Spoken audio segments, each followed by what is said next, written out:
For what I know you've all been waiting for, I'd like to give you my book report on my visit to the White House.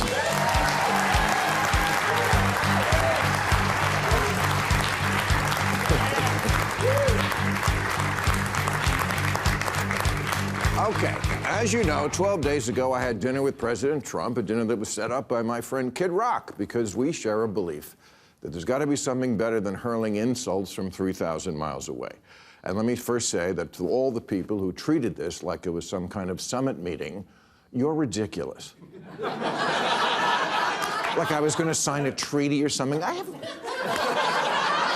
have no power. I'm a fucking comedian, and he's the most powerful leader in the world. I'm not the leader of anything, except maybe a contingent of centrist-minded people who think there's got to be a better way of running this country than hating each other every minute. So, thank you.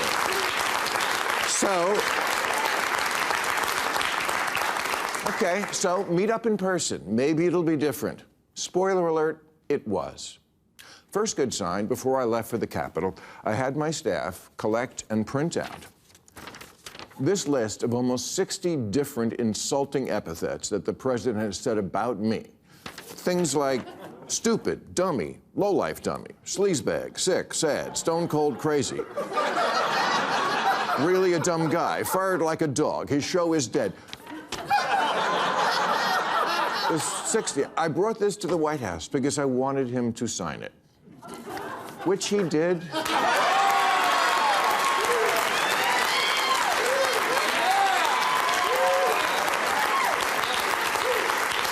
Which he did with good humor. And I know as I say that, millions of liberal sphincters just tightened. Oh my God, Bill, are you going to say something nice about him? What I'm going to do is report exactly what happened. You decide what you think about it. And if that's not enough pure Trump hate for you, I don't give a fuck. Yeah.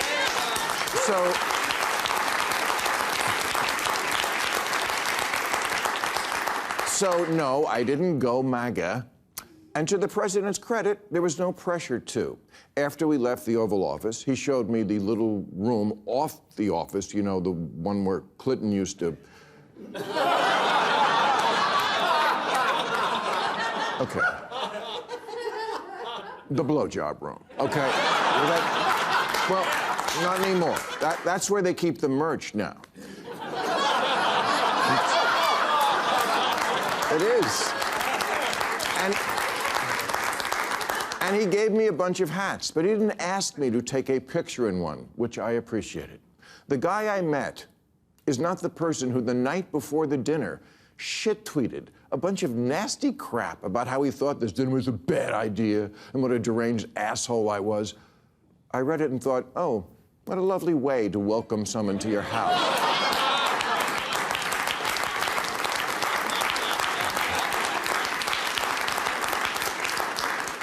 But when I got there, that guy wasn't living there.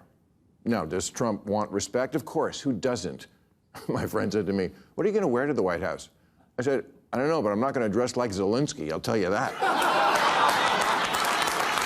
But, okay. Just for starters, he laughs. I'd never seen him laugh in public, but he does, including at himself. And it's not fake. Believe me, as a comedian of 40 years, I know a fake laugh when I hear it. And I thank you for them. No.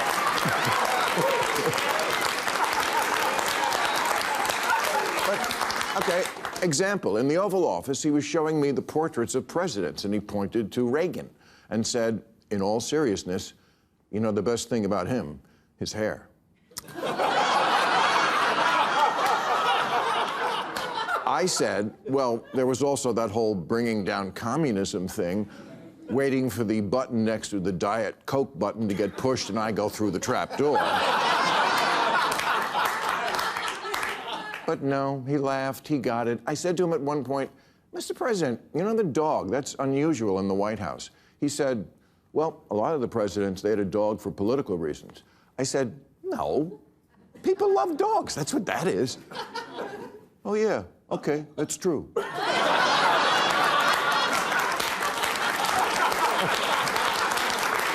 I'm telling you what happened.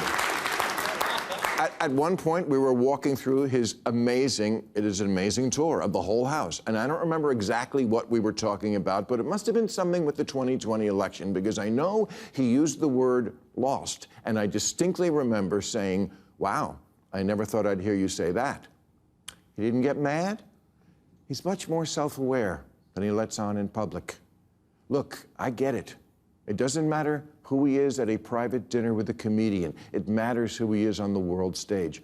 I'm just taking as a positive that this person exists, because everything I've ever not liked about him was, I swear to God, absent, at least on this night with this guy. Bob, Kid Rock, told me the night before, he said, if you want to get a word in edgewise, you're going to have to cut him off. He'll just go on. Not at all. I've had so many conversations with prominent people who are much less connected, people who don't look you in the eye, people who don't really listen because they just want to get to their next thing, people whose response to things you say just doesn't track, like, what? None of that with him. And he mostly steered the conversation to, what do you think about this? I know, your mind is blown, so's mine.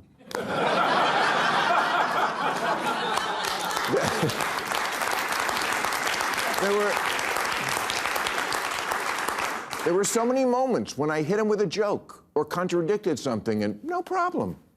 At dinner, he was asking me about the nuclear situation in Iran in a very genuine, hey, I think you're a smart guy, I want your opinion sort of way.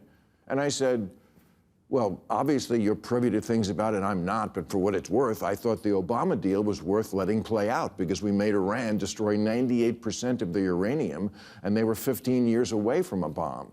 And then I said to him, but we got rid of that. You got rid of that. He didn't get mad or call me a left-wing lunatic. He took it in. I told him I thought parts of his plan for Gaza were wacky, but that I had supported him in the idea that Gaza could be Dubai instead of hell. I told him he was wrong when he tweeted the night before that I was critical of all things Trump. Not true. Check the tapes.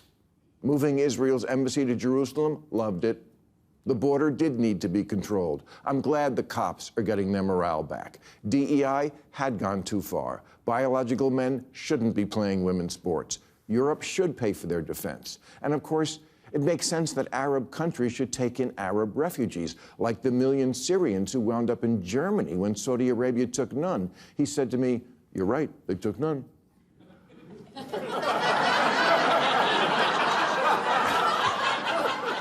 I said, well, you should remind your boyfriend in Saudi Arabia that the next time you see him.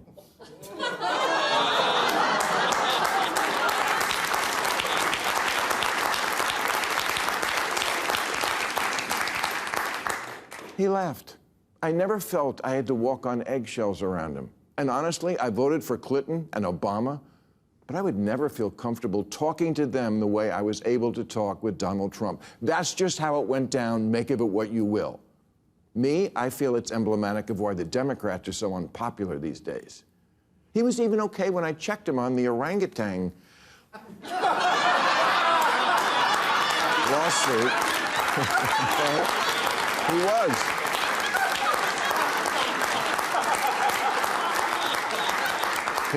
I know.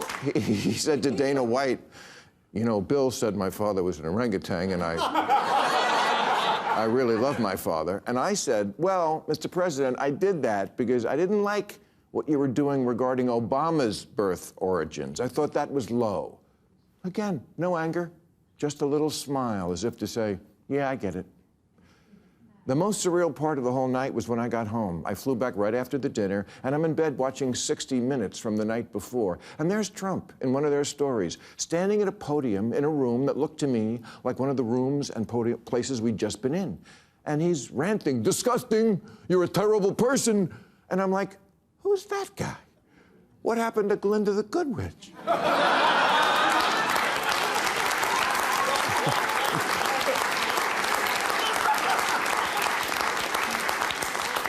And why can't we get the guy I met to be the public guy? And I'm not saying it's our responsibility to do that. It's not. I'm just reporting exactly what I saw over 2.5 hours. I went into the mine, and that's what's down there.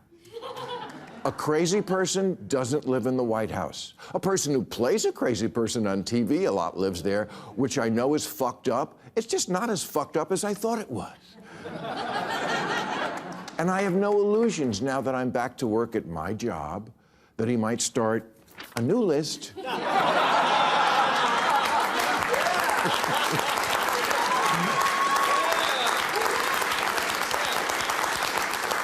Because I don't have a good feeling and will be critical about a lot of what he's doing, the trade war and disappearing people, ruling by decree, threatening judges, gutting the government with glee. But I also think he now understands I have a job to do, or at least he did on this night, because he said to me early on that he'd seen our last episode, which was the Friday before this dinner. And he said, I thought maybe you'd be nice, but you hit me really hard. I did. Because I'm not going to pull my punches that presidents get to propose a third term for themselves. He understood that, and without animus. That doesn't mean he's not going to try to do it. At one point, I said to him, you're scaring people. Do you really want to be scaring your own citizens so much? And I know now you're all saying, and what did he say to that? Honestly, I don't remember. But it wasn't, okay, I'll stop. So MAGA fans, don't worry. Your boy gave me nothing. Just hats. Hats and a very generous amount of time and a willingness to listen and accept me as a possible friend, even though I'm not MAGA, which was the point of the dinner. My favorite part of the whole night was we were standing in the blowjob room. We were. And he said, you know, I've heard from a lot of people who really like that we're having this dinner. Not all, but a lot. And I said, same. A lot of people told me they loved it, but not all. And we agreed. The people who don't even want us to talk, we don't like you. Don't talk, as opposed to what? Writing the same editorial for the millionth time and making 25-hour speeches into the wind? Really, that's what liberals have? He takes the piss out of everybody else, and we can hold ours? Okay, that's my report. You can hate me for it, but I'm not a liar. Trump was gracious and measured, and why he isn't that in other settings, I don't know, and I can't answer, and it's not my place to answer. I'm just telling you what I saw, and I wasn't high.